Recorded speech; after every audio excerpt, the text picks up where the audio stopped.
আসসালামু আলাইকুম।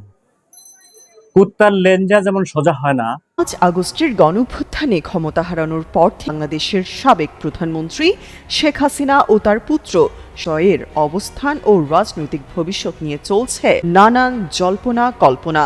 এই পট পরিবর্তনের পর তারা উভয়ই রাজনৈতিকভাবে সক্রিয় রয়েছেন। কুত্তার লেঞ্জা কখনো সোজা হয় না। তা যদি কোনো গোষ্ঠীর ক্ষতির কারণ হয়ে দাঁড়ায়, তা অবশ্যই কর্তন করাই ভালো। আওয়ামী লীগকে বাদ দিয়ে নিরপেক্ষ নির্বাচন হতে পারে না। আমার বক্তব্য হলো, যতই চাপাচাপি করেন কোনো লাভ নাই। যতই চাপাচাপি করেন কোনো লাভ নেই, চাই আল্লাহ পাকের দিন ব্যবস্থা। টিবওয়াজের জয় এখন দলের রাজনীতিতে আগের চেয়ে অনেক বেশি সক্রিয়। আওয়ামী লীগের ভেতরের গোপন সূত্র বলছে তাকে দলের ভবিষ্যৎ মুখ হিসেবে প্রস্তুত করা হচ্ছে। হাসিনা থাকবেন ছায়ার গডমাদার, আর জয় হবেন নতুন উজ্জ্বল মুখ। শেখ পরিবারের নিয়ন্ত্রণ এভাবেই অটুট থাকবে বংশ পরম্পরায়।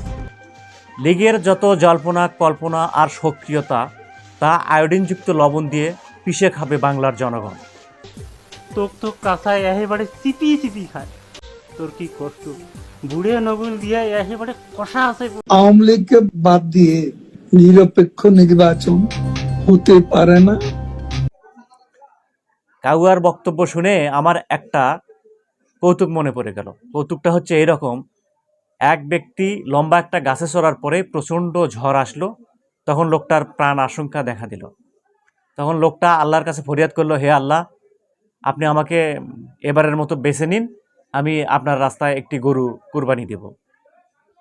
তো লোকটা যখন কিছু দূর নেমে আসলো এবং বিপদের পরিমাণ একটু কমে গেল, তখন লোকটা আল্লাহর কাছে ফরিয়াদ করলো, হে আল্লাহ, একটা গরু আমার দুধ দেয়, এদের সংসার চলে আমার, দয়া করে এই গরুটা আশা বাদ দিন, আমি আপনার রাস্তায় একটা এই ছাগল কুরবানি দেব। তো এইভাবে আরও কিছুদিন নেমে আসলো এবং বিপদ আরও কমে গেল।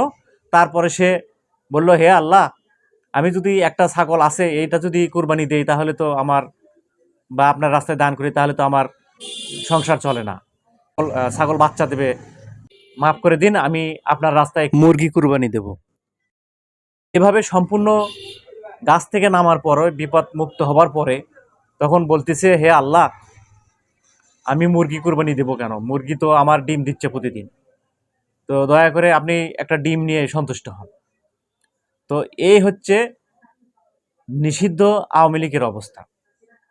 এই নিষিদ্ধ আওয়ামী লীগের যত নেতাকর্মী আছে, ইন্ডিয়াতে পালানোর সময় আল্লাহর কাছে ফরিয়াদ করেছে, দরুদ শরীফ পাঠ করেছে, যত সূরা কালাম আছে সব পাঠ করেছে, যে তারপরেও আল্লাহর কাছে তারা নিরাপত্তা চেয়েছে যে এই দেশ থেকে পলানোর জন্য।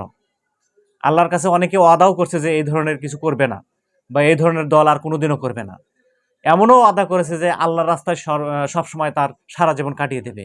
কিন্তু তাদের এই বর্তমান অবস্থা সেই গাছে ওঠা লোকটার মতো। এত অপরাধ করার পরেও আরেকবার ক্ষমতা পেলে কি করবে তারা বুঝতেই পাচ্ছেন। বাঙালি জাতি পুরো অস্তিত্বহীন হয়ে পড়বে। সব সময় বাংলার জনগণকে প্রস্তুত থাকতে হবে এরকম আন্দোলনের জন্য। আন্দোলনের মুখে দেশ ছেড়ে আশ্রয় গত ৫ আগস্ট শেখ হাসিনা ছাত্র জনতার বাংলার প্রতিটি মানুষের কাছে আমার অনুরোধ, সবাই নিষিদ্ধ আওয়ামী লীগের অতীতের পাপাচার বর্ণনা করতে থাকবেন, মসজিদের খুতবাতে বয়ান দিবেন। কেন দিবেন জানেন? তারা কি অপরাধ করেছিল? শুক্রবারে মসজিদের বয়ান কি হবে তারা চিঠি দিয়ে জানাতো, এবং সেই মসজিদের খুতবা বা বয়ানকে তারা নিয়ন্ত্রণ করতে চেয়েছিল। তারা ধর্মভিত্তিক রাজনীতি নিষিদ্ধের দাবি তুলেছিলেন। এর সাথে যুক্ত করেছিলেন বিভিন্ন কবি, সাহিত্যিক, চিত্রনায়ক, তাদের জনমত নিয়ে ধর্মভিত্তিক রাজনীতি নিষিদ্ধের দাবি তুলেছিলেন। মনে রাখবেন, শুধু সালাত আদায় করা মানেই ইবাদত নয়, অন্যায় প্রতিহত করাও ইবাদত। একটা ইবাদত আদায় না হলে আরেকটা ইবাদত নড়বড়ে হয়ে যায়।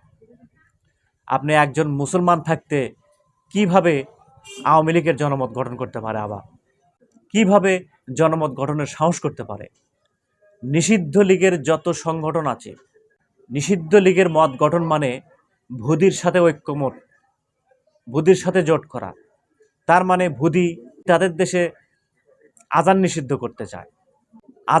আজানের ডাককে তারা অশ্লীল বা শব্দ দূষণ বলে মনে করে।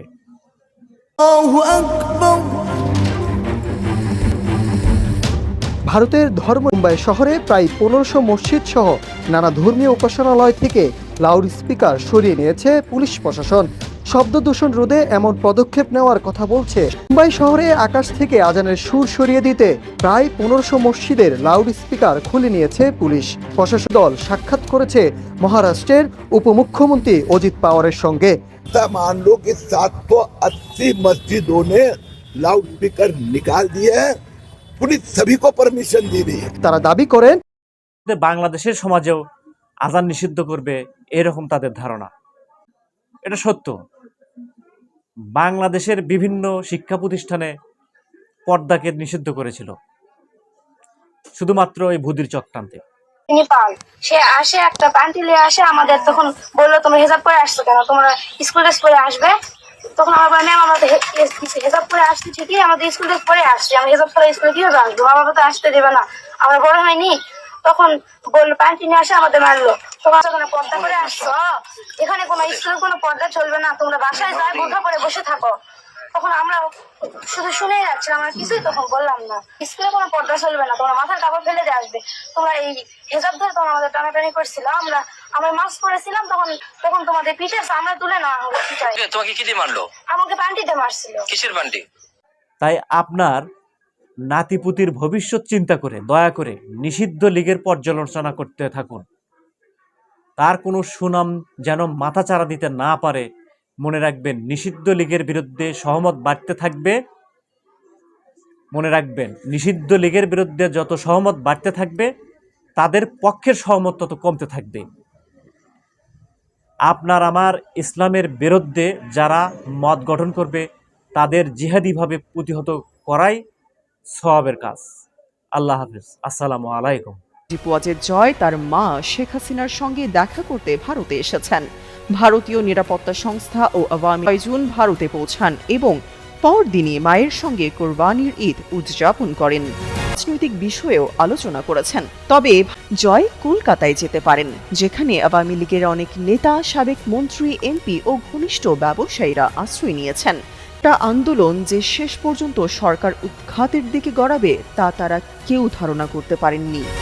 হাসিনা ভারতে বসে কিভাবে আওয়ামী লীগের পুরো সাম্রাজ্য নিয়ন্ত্রণ করছে, জেলা থেকে উপজেলা পর্যন্ত সবার সাথে নিয়মিত ফোনে যোগাযোগ, রাজনৈতিক নির্দেশনা প্রদান, এটা কি শুধু আশ্রয়? বছরে ভারত এমন সব সুবিধা পেয়েছে যা আগে স্বপ্নেও ভাবতে পারেনি। বেরিয়ে আসে তারা হাসিনাকে এক ধরনের স্লিপিং এজেন্ট হিসেবে রেখেছে, যখন প্রয়োজন তখনই তাকে দিয়ে বাংলাদেশে অস্থিরতা তৈরি করানো। সত্যের সাথে চলি, হকের কথা বলি। হক এন্টারটেইনমেন্ট আর্ট।